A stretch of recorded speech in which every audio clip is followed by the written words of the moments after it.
Hello everyone, this is C S Vikram Sirohi and welcome to affordable classes. और आज की इस क्लास के अंदर हमने एक चैप्टर स्टार्ट किया था। चैप्टर का नाम है limited liability partnership. Limited liability partnership हमने ये स्टार्ट किया था अपनी लास्ट क्लास के अंदर। तो हमारी एक क्लास इसकी हो गई है। आगे हम स्टार्ट करते हैं limited liability partnership act LLP act 2008। तो अब आज हम ये स्टार्ट करते हैं लिमिटेड लायबिलिटी पार्टनरशिप एक्ट। तो डेफिनेशन क्या होती है लिमिटेड लायबिलिटी पार्टनरशिप की? लिमिटेड लायबिलिटी पार्टनरशिप की डेफिनेशन है means a partnership form and registered under the limited liability partnership act 2008। जो LLP है, LLP का मतलब क्या होता है यहाँ पे? मीन्स अ पार्टनरशिप,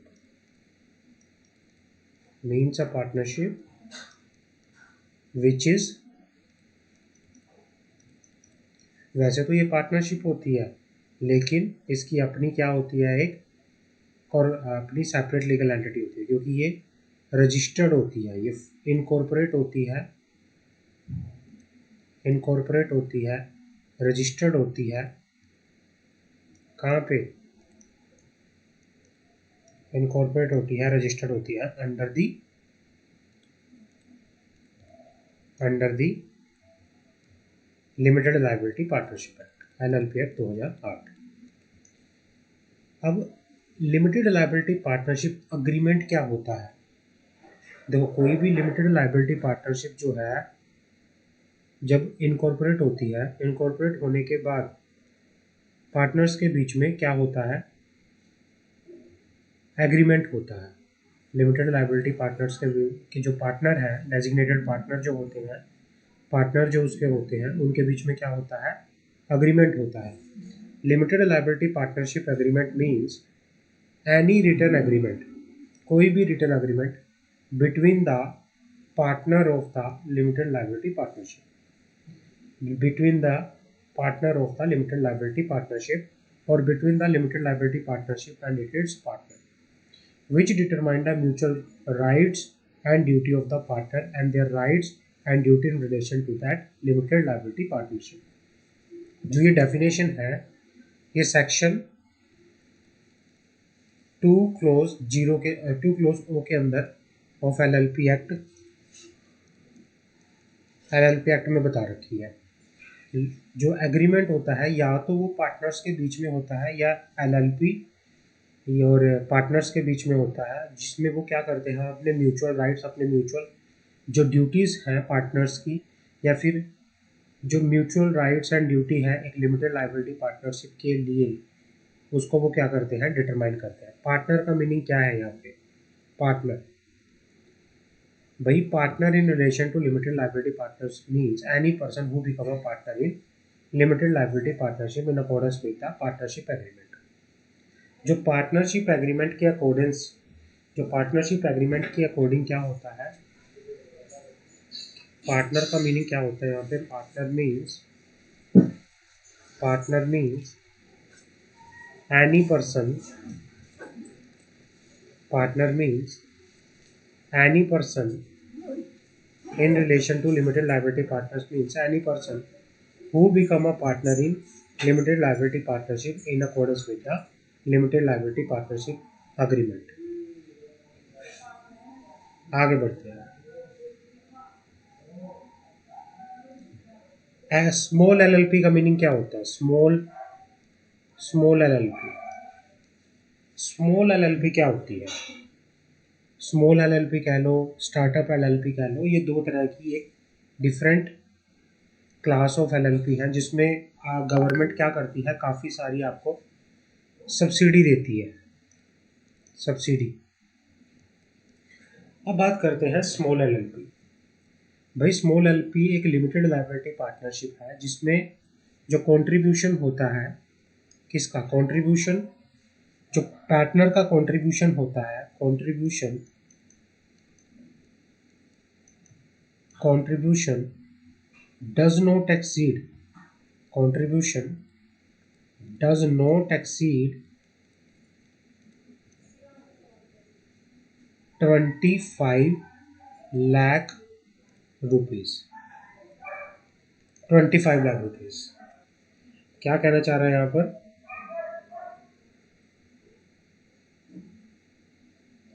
ये कहना चाह रहा है यहाँ पे कि भाई contribution of which does not exceed 25 lakh rupees, जो पार्टनर का कंट्रीब्यूशन होता है वो 25 लाख से ज़्यादा नहीं होता, और सच हायर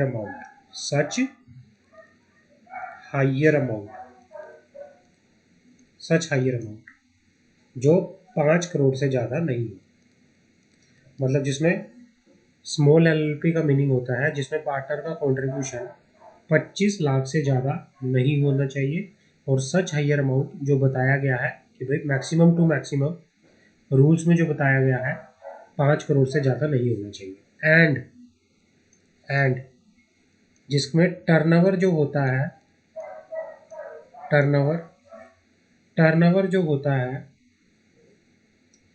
टर्नओवर कितना नहीं होना चाहिए? टर्नओवर जो टर्नओवर होगा एज पर द जो अकाउंट्स है, statements of accounts and solvency, पिछले साल के जो statements of accounts and solvency है वो कितने से ज़्यादा नहीं होना चाहिए? डज नॉट एक्सीड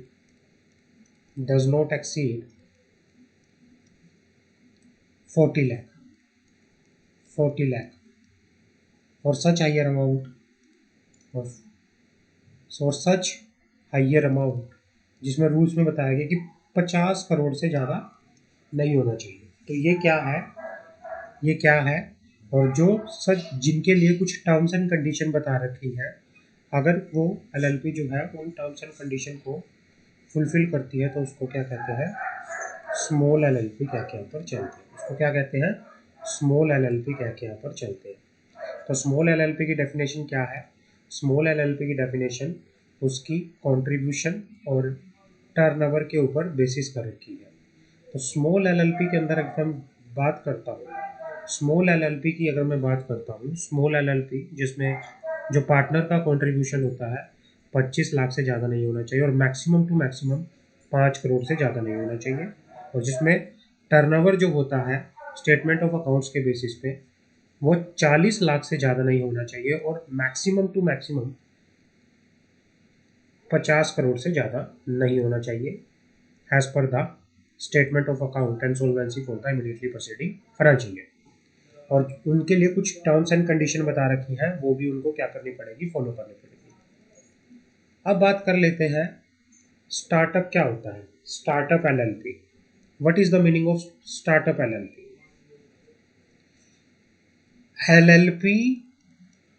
एलएलपी क्या होती है? एलएलपी रजिस्टर्ड विद एलएलपी क्या होती है? एलएलपी रजिस्टर्ड विद एलएलपी क्या होती है? वो एलएलपी जो रजिस्टर होती है डीपीआईआईटी जो क्या होती है? डीपीआईआईटी के पास रजिस्टर होती है ministry of commerce and industry, जो किसके पास? Ministry of commerce and industry as a startup.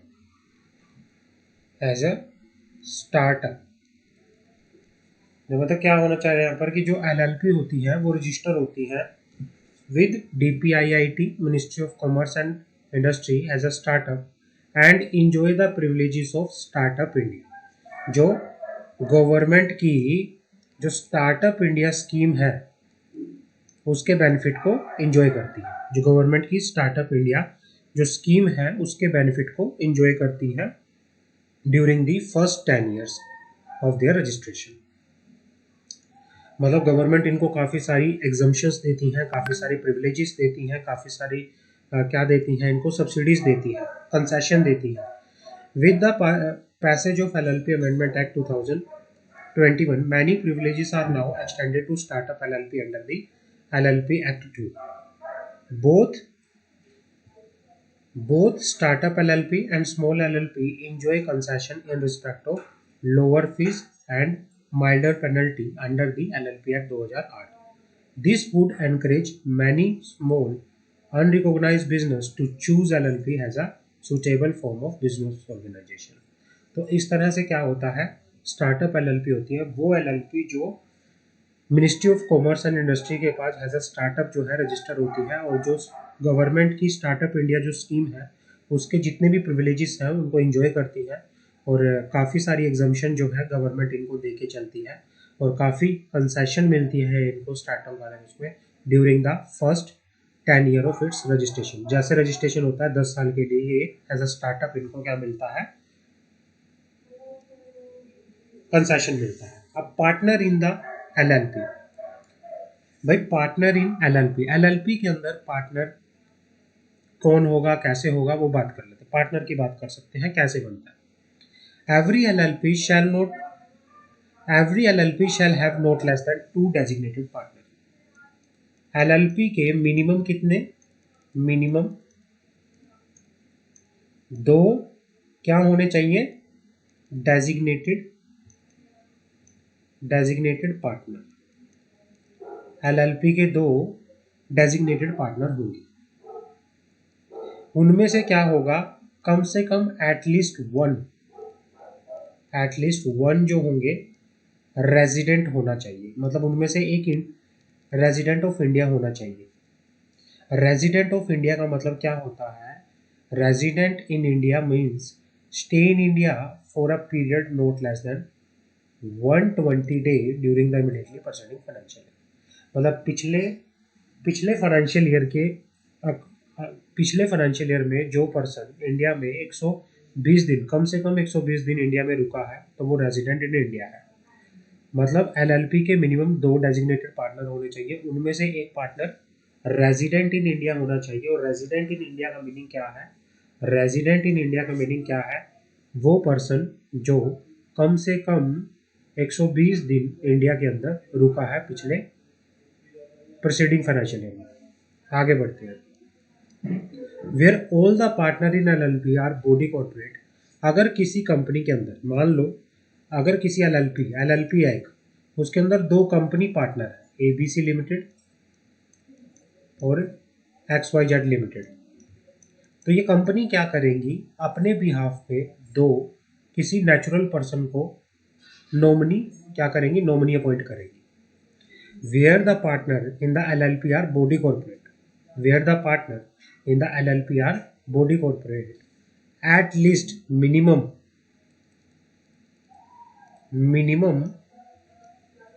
at least 2 nominee of such body corporate shall act as designated partner. Every partner shall give his prior consent to act as designated partner। मतलब कोई भी अगर partner designated partner बनना चाहता है तो पहले वो अपनी क्या देगा, कंसेंट देगा। Partner can be made as a designated partner in accordance with the LLP agreement। Partner can be made as a designated partner in accordance with the LLP agreement and shall cease to be designated partner in accordance with the LLP agreement। मतलब कोई भी partner जो designated partner बनता है वो LLP agreement के अनुसार बनता है, और कोई भी पार्टनर अगर एज अ डेजिग्नेटेड पार्टनर काम नहीं करना चाहता, सीज का मीनिंग है यहाँ पे रिमूव। भाई डेजिग्नेटेड पार्टनर एज अ काम नहीं करना चाहता तो वो एज पर LLP एग्रीमेंट ही होके यहाँ पर चलता है। आगे बढ़ते हैं। Designated partner are responsible for the compliance and disclosure requirement of the LLP। मतलब LLP के जितने भी कंप्लायंसेज होते हैं, LLP एक्ट के जितने भी प्रोविजन फॉलो करने होते हैं, उनके लिए कौन रिस्पॉन्सिबल होगा, डेजिग्नेटेड पार्टनर रिस्पॉन्सिबल होकर यहाँ पर चलेंगे। Every designated partner shall obtain DPIN, designated partner identification number. ये कहना चाह रहा है कि कोई भी LLP के अंदर अगर डेजिग्नेटेड पार्टनर बनता है तो जैसे कंपनी में डायरेक्टर के पास क्या होता है, डिन होता है, डिन डायरेक्टर आइडेंटिफिकेशन नंबर, तो ऐसे ही LLP के अंदर भी डेजिग्नेटेड पार्टनर के पास क्या होगा, DPIN, designated partner identification number. and shall quote it shall while signing on the document form in the capacity of designated partner। और जहां पर भी डेजिग्नेटेड पार्टनर अपने साइन करेगा, अपने साइन के साथ क्या मेंशन करके चलेगा, DPIN। क्या मेंशन करके चलेगा, DPIN मेंशन करके यहाँ पर चलेगा। आगे बढ़ते हैं। Vacancy of designated partner shall be filled with in 30 days and registrar shall be notified. मतलब जो वैकेंसी होगी, अगर मान लो कोई डेजिग्नेटेड पार्टनर था किसी LLP के अंदर, अगर मैं बात करूं यहाँ पे,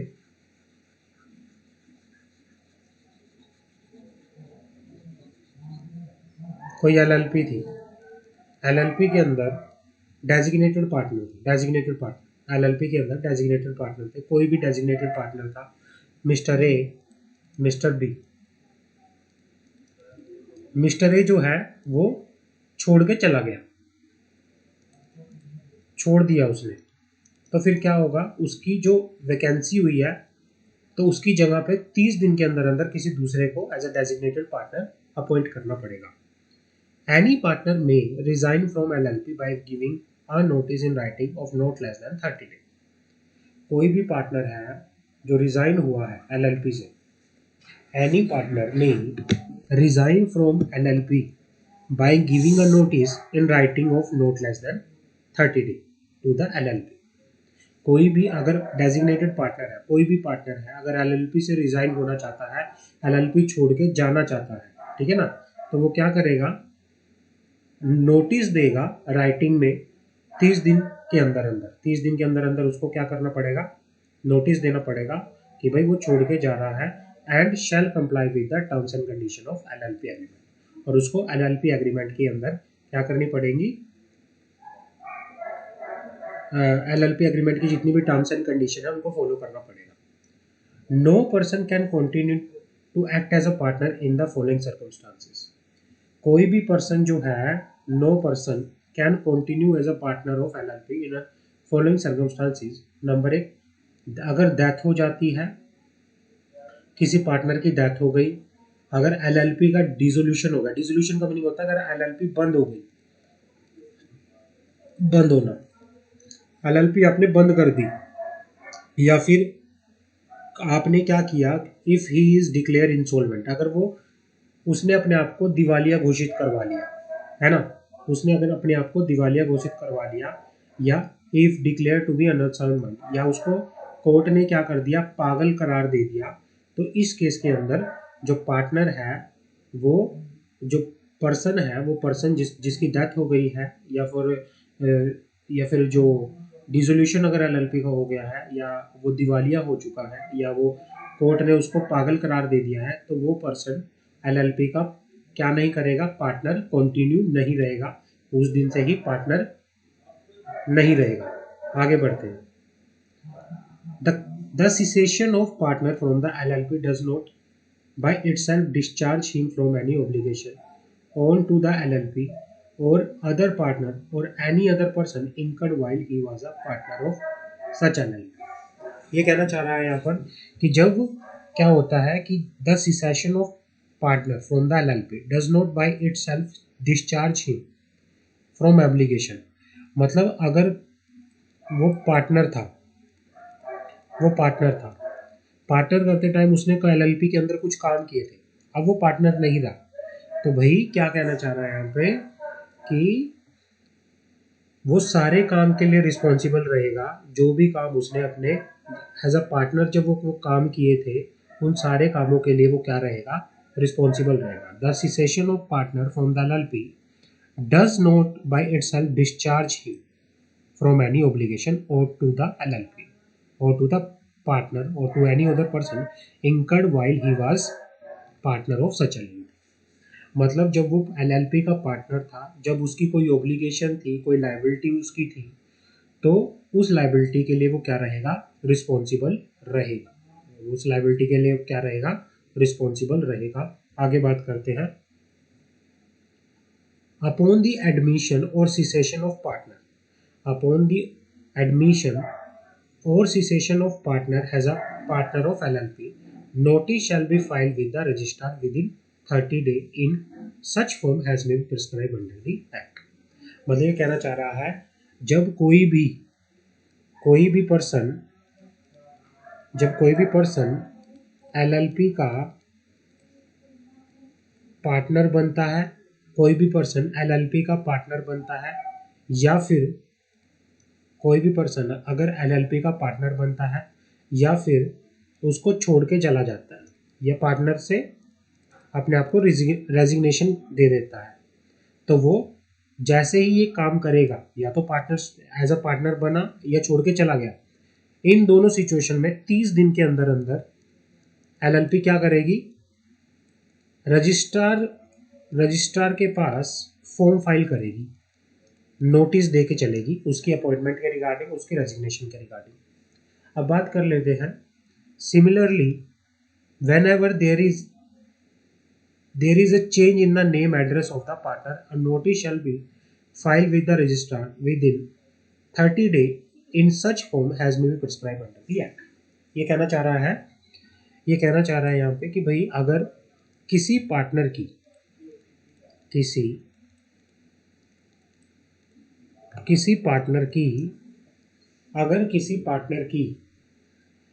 क्या कहना चाह रहे हैं यहाँ पर, पार्टनर की अगर कि डिटेल में कोई चेंज आता है, मान लो पार्टनर का नेम चेंज हो गया, पार्टनर का एड्रेस चेंज हो गया, तो इस बारे में भी जो LLP है 30 डेज के अंदर क्या करेगी, रजिस्ट्रार को इन्फॉर्म करके यहाँ पर चलेगी। Every partner is an agent of LLP and not of other partner. मतलब जो पार्टनर है वो LLP का एजेंट है, वो किसी दूसरे पार्टनर का एजेंट नहीं है। एक पार्टनर जो है वो LLP के बिहाफ पे काम करता है, ठीक है ना, वो LLP का एजेंट है, वो किसी दूसरे पार्टनर का एजेंट नहीं है। Liability of LLP are mayor out of property of the LLP। जो लायबिलिटी है वो कब राइज होती है, are meet out of the property of the LLP। जो लायबिलिटी होती है उसको कहाँ से पूरा किया जाता है, LLP की प्रॉपर्टी से।